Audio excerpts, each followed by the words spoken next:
Bakit po tayo nangungumpisan? Dahil ito pong ating paraan upang magbalik loob sa Diyos na makapangyarihan na mula sa ating buhay na makasalanan ay atin itong tinatalikuran pamamagitan ng Sacrament of Confession ng ating simbahan. Kaya tayo ay mga imbahador para kay Kristo na para bang ang Diyos ay umaakit sa pamamagitan natin. Ayon nga po sa kay San Pablo, kaya't kami mga imbahador para kay Kristo na para bang ang Diyos ay umaakit sa pamamagitan namin. Nakikiusap kami sa inyo sa ngalan ni Kristo, makipagkasundo kayo sa Diyos. Reconciliation. Kaya nga, napakaganda ng ganitong pamamaraan na kapag ikay humihingi ng kapatawaran ay dapat ka munang lumapit sa ating mga kaparian na nagpapakita lamang na talagang may proseso na dapat mo munang pagdaanan upang makita ng Diyos na ikaw ay lubos na nagsisisi sa iyong mga kasalanan. Hindi po sa simpleng salitang sorry lang. Dahil sa katotohanan ng ipinapangaral ng Santa Iglesia Katolika na hindi maitanggi ng mga protestante sa lungatang aral at bahayag ng mga pastor.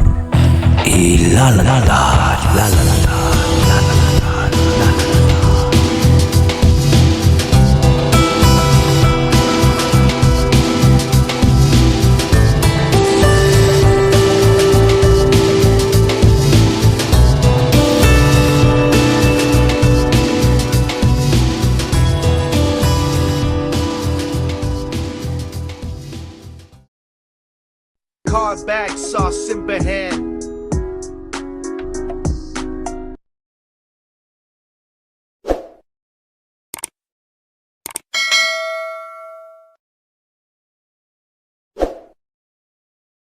Curious, madalas po na sinasabi ng mga kapatid nating anti-katoliko na mali daw yung confession dahil daw hindi dapat sa tao sinasabi, kundi ay directly sa Diyos ka humingi ng kapatawaran ng iyong mga kasalanan. Ito pong madalas na sinasabi nila na tanging Diyos lang ang makakapagpatawad ng mga kasalanan at hindi ang pare. Pakutya pa nga nila ay kalapastanganan ang gawain ito. Sabay gamit po ang talatang Mark chapter 2 verse 7 na according po dito, God alone can forgive sins. Well, sino ba ang may sabi ng talatang ito? Malinaw na ang talata pong ito ay pagsalungan ng mga Hudyo sa ginagawa ni Kristo na pagpapatawad ng kasalanan sa paralitiko. Kaya ano pong sagot ni Kristo sa mga taong ito? Bakit mo iniisip ang mga bagay na iyon sa iyong puso? Alin ang mas madaling sabihin sa paralitiko? Ang iyong mga kasalanan ay pinatawad o ang sabihing bumangon ka, kunin mo ang iyong banig at lumakad? Ngunit upang malaman mo na ang anak ng tao ay may otoridad na magpatawad sa mga kasalanan sa mundo. Ayun naman pala, hindi na rin pala nakapagtataka kung bakit marami sa mga kapatid nating anti-katoliko ang kumu-question sa Sacrament of Confession kasi hindi rin naman nila matanggap kung ano ang rason kung bakit naparito si Kristo at ito ay para mailigtas tayo sa ating mga kasalanan. At siya nga ay naging matagumpay sa kanyang pagliligtas sa tao sa pamamagitan ng kanyang pagpapako sa krus doon sa Kalbaryo. Ngunit pagkatapos po nito ay hindi rin naman nangangahulugan na hindi na magkakasala ang tao. Makakagawa at makakagawa pa rin tayo ng kasalanan. Ngunit hindi rin po ito ibig sabihin na upang mailigtas ulit tayo sa parusa ng ating mga nagawang kasalanan ay paparito ulit si Kristo. Kaya sa papaanong paraan kaya natin matatanggap ang pagpapatawad muli ng Diyos sa ating mga kasalanan? Dapat na po ba na sabihin lang na, Lord, sorry, dahil nagkamali ako? Nagaya po ng sinasabi ng iba, ng mga kapatid nating anti-katoliko, na i-direct to God mo yan ang paghingi ng kapatawaran. Yes, magagawa nyo naman po yan na i-direct to God. Ngunit paano kung ang kasalanang nagawa ay mortal na kasalanan? Na ayon po sa kay San Juan, ito ang kasalanan na hahantong sa kamatayan at hindi niya hinihikayat na ipanalangin ito sa Diyos directly. Take note, kung ang kasalanan nga noong una ay tinubos ni Kristo sa pamamagitan ng kanyang dugo, ang mortal pa kaya na kasalanan na mapapawi lamang sa simpleng sorry lang? Gaya yung sinasabi po sa talata na kapag ikay makasalanan, ay hindi kanya pakikinggan. Ano pong sinasabi dito? We know that God does not listen to sinners. Pansinin niyo po ito. Kapag may kasalanan kang nagawa sa Diyos, hindi siya makikinig sa iyo. So, papaano po ang pag-direct to God kung dito pa lang ay hindi ka na niya pakikinggan? Ngunit, may karugtong pa pong talata. Sinasabi din po dito, ngunit pinapakinggan niya ang mga sumasamba sa kanya at sumusunod sa kanyang kalooban. Now, binabanggit po sa talata na siya'y nakikinig lamang sa mga taong sumasamba sa kanya at gumagawa ng kanyang kalooban. Meaning, para pakinggan ka ng Diyos, dapat kang gumawa ng kanyang kalooban. Ano ang isa sa mga kalooban ng Diyos? ang paglapit po sa sakramento ng kumpisal upang mapatawad ang iyong mga kasalanan. At bakit po sa pari kailangang i-confess? Dahil ang otoridad na ito ay binigay ni Kristo sa kanyang mga kaparian. Now, marahil ito pong tanong, may binabanggit ba ang Biblia na tao ng Diyos na lumapit sa kumpisalan upang mapatawad ng Diyos sa kanyang mga kasalanan? Kung basahin nyo man po ang Biblia, ang sagot po diyan, absolutely yes.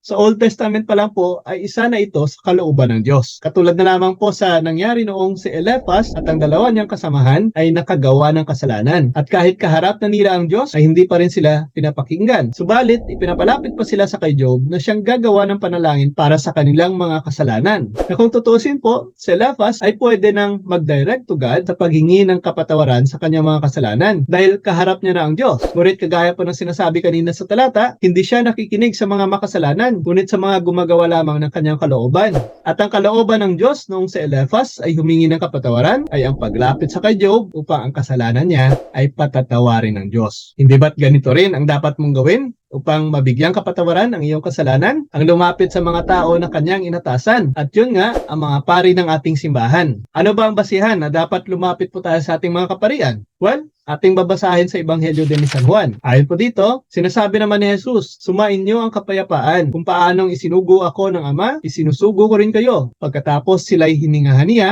at sinabi, tanggapin ninyo ang Espiritu Santo. Ang patatawarin ninyo sa kanilang mga kasalanan ay pinapatawad nga. Subalit, ang hindi ninyo patatawarin ay hindi nga pinatawad.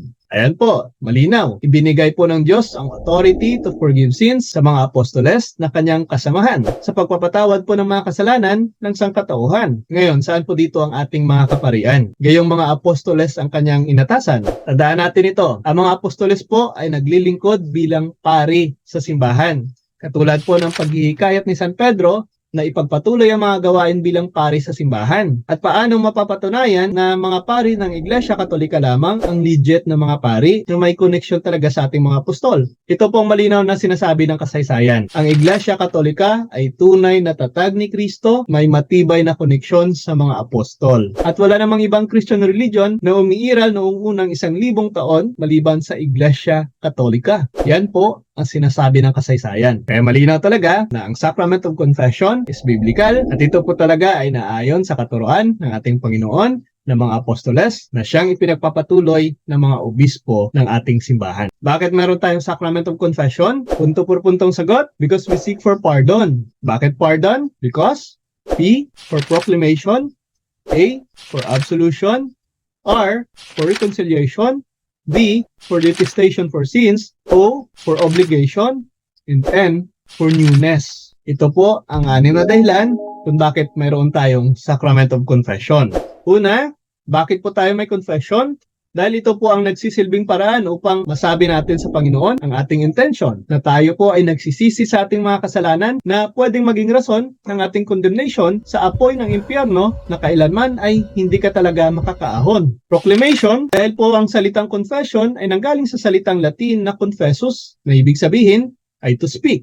At ito nga po ang nangyayari sa tuwing tayo ay nangungumpisal. Atin po binabanggit ang ating mga kasalanang mortal na nagpapakita ng ating pagtanggap at pagsisisi sa Diyos na may kapal.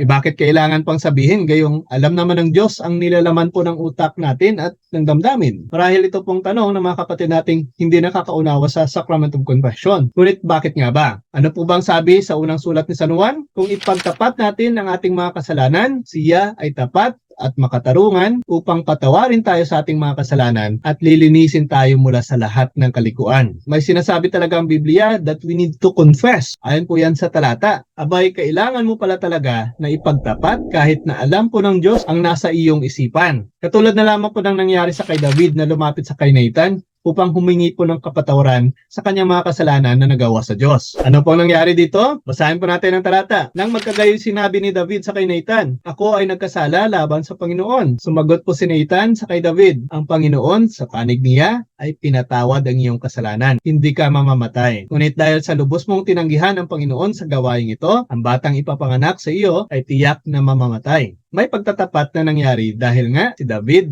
ay nagsabi sa kay Nathan ng kanyang kasalanan. Katulad po ng mga pari, si Nathan ay sumagot sa kanya na natanggap niya na ang kapatawaran. Kagaya po ng ating mga kaparian na nagbibigay ng absolution sa mga kapatid nating lumalapit sa Sacrament of Confession. We proclaim our sins to God through the Sacrament of Confession and then we receive absolution from the sins that we have committed. Sa pagbibigay ni Jesus ng authority sa mga apostoles na makakapagpatawad ng mga kasalanan, ay ipinasa naman ni Pedro sa mga successors nito na ating mga kaparian na siyang mahalagang bagay upang mapatawad ang ating mga kasalanan na ayon nga po sa turo ng simbahan na siyang mahalagang bagay upang mapatawad ang ating mga kasalanan. Ayon nga po sa turo ng simbahan, tinatawag itong sakramento ng confession dahil ang pagpapahayag o profession o pag-amin ng mga kasalanan sa isang pari ay isang sangkap ng sakramento na pinapahalagahan. Sa isang malalim na kahulugan, ito rin ay isang pagtatapat, pagkilala at papuri ng kabanalan ng Diyos at ng kanyang awa sa taong makasalanan. Kaya pag ikaw ay nangungumpisal, sabihin muna ang lahat at huwag nang magpatumpik-tumpik pa upang maging ganap po ang iyong sarili sa tuwing nagsiselebrate ng Eucharistia.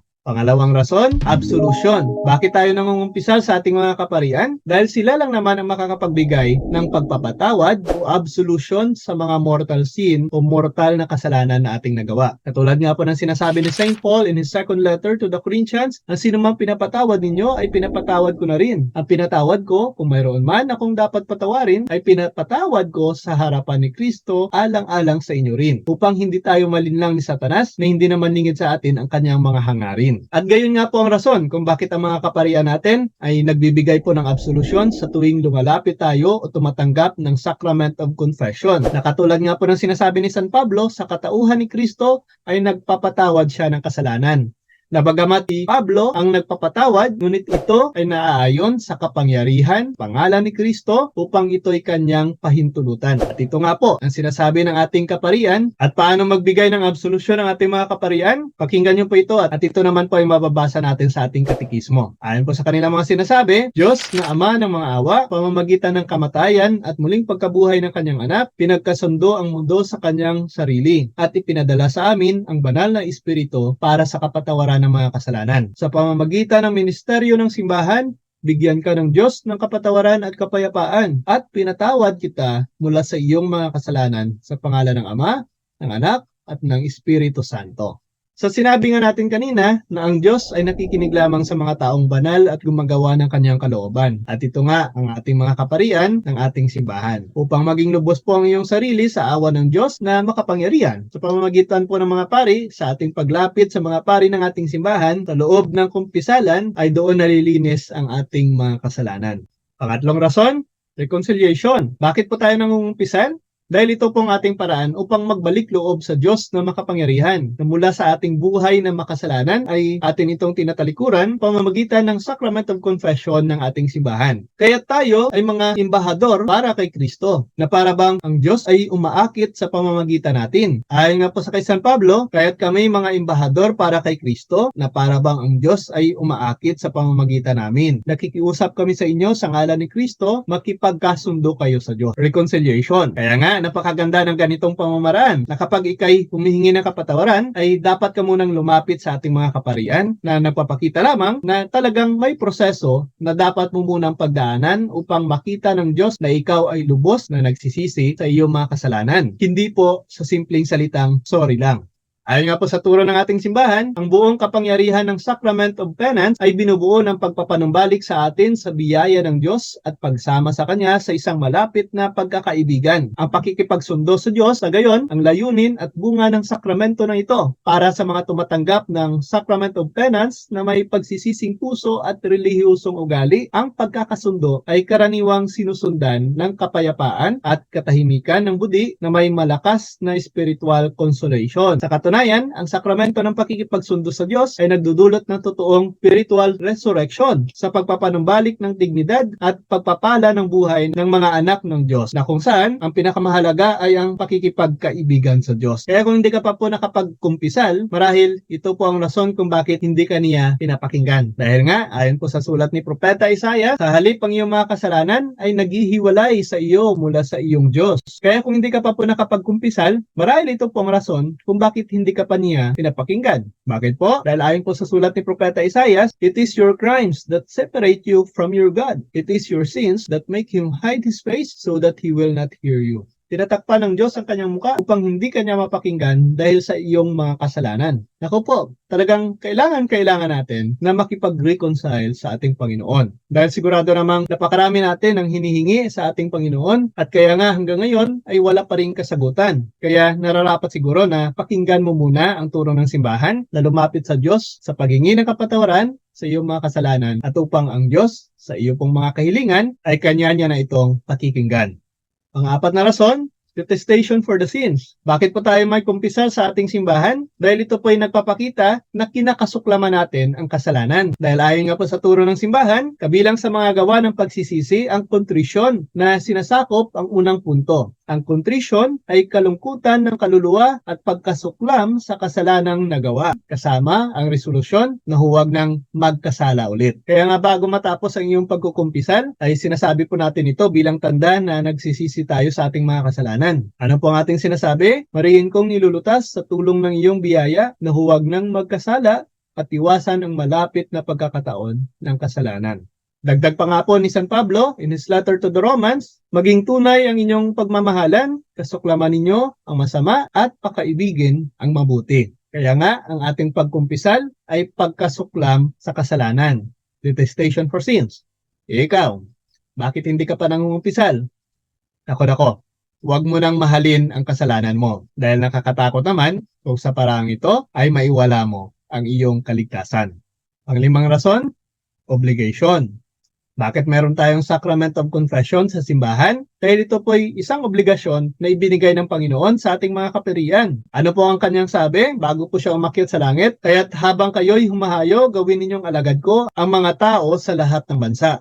Bautismuhan ninyo sila sa pangalan ng Ama at ng Anak at ng Espiritu Santo. Turuan ninyo silang sumunod sa lahat ng inuutos ko sa inyo. Tandaan ninyo, ako'y laging kasama ninyo hanggang sa katapusan ng panahon.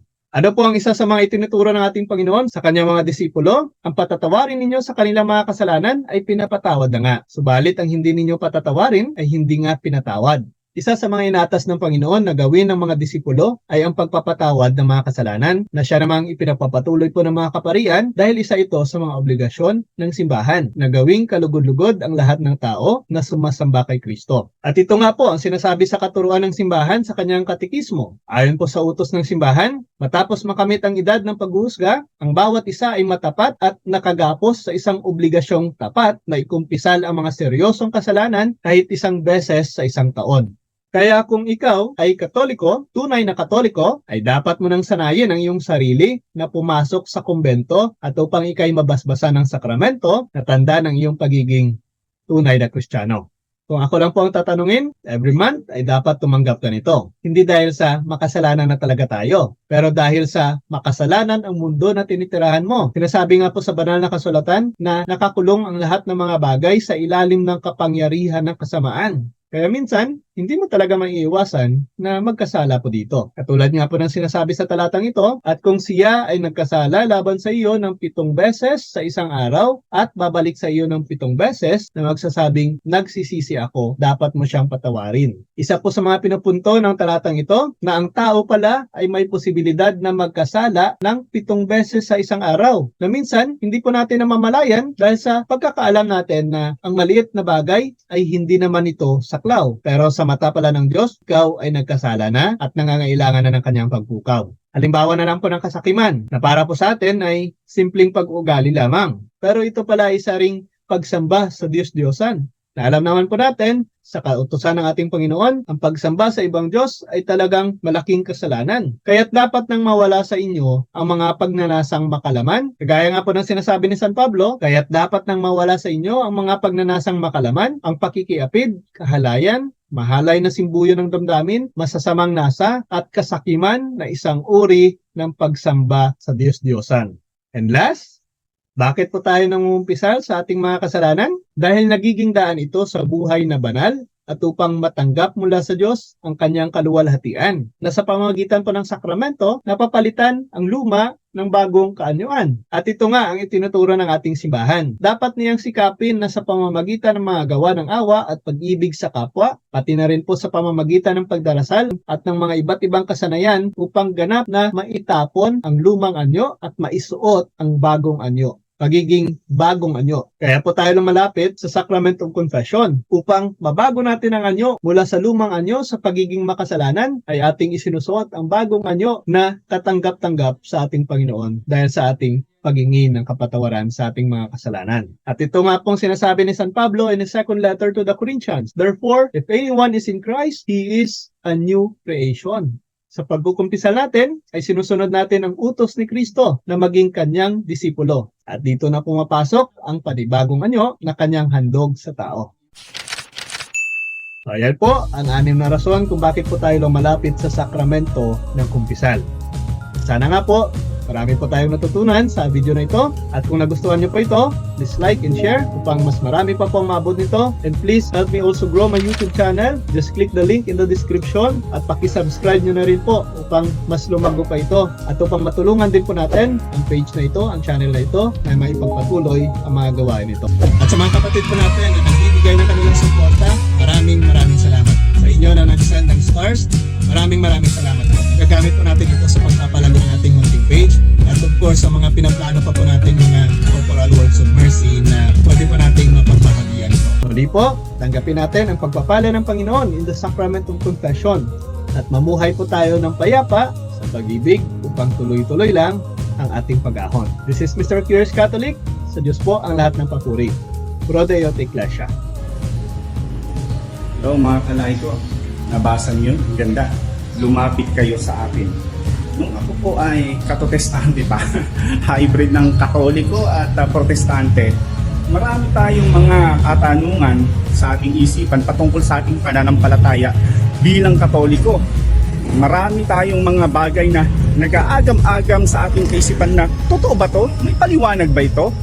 Huwag kayong mag-alala, na-curious lang kayo. Kaya salamat naman yung aking pagiging curiosity ito ay natugunan ng mga kasagutan sa mga taong nag-aral at lehitimong tagapagturo ng ating pananampalataya. Kaya kung kayo man ay naging katulad ko noon, ay huwag po tayong magtatanong sa hindi katoliko. Tayo po ay magsiyasat at atin pong tuklasin yung yaman ng ating pananampalataya. Upang sa ganon ay hindi po tayo maging mangmang sa sarili nating pananampalataya. Kaya kung ninanais po ninyo na mapunuan ng tamang kaalaman ang ating mga katanungan sa ating isipan patungkol sa ating pananampalataya, may tip ako sa inyo. Pasyalan po ninyo ang channel ng Curious Catholic.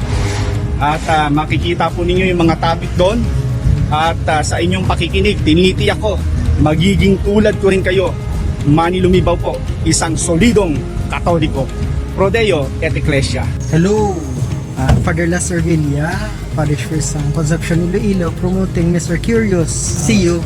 Good day everyone. Please support the page of Mr. Curious dahil marami kayong matutunan. God bless. Hello, ako po si Hilgin, isa pong deboto ng Divine Mercy.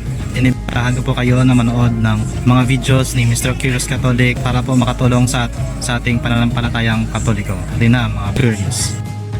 Magandang umaga po sa lahat. Ako po si Brother Alfred from Ross City, Capiz. Inaanyayahan ko po kayo na manood at mag-subscribe sa Mr. Curious Catholics kasi marami tayong matututunan dito. At ako personally, marami akong natutunan kagaya na kung paano i-defend ang ating pananampalatayang Katoliko.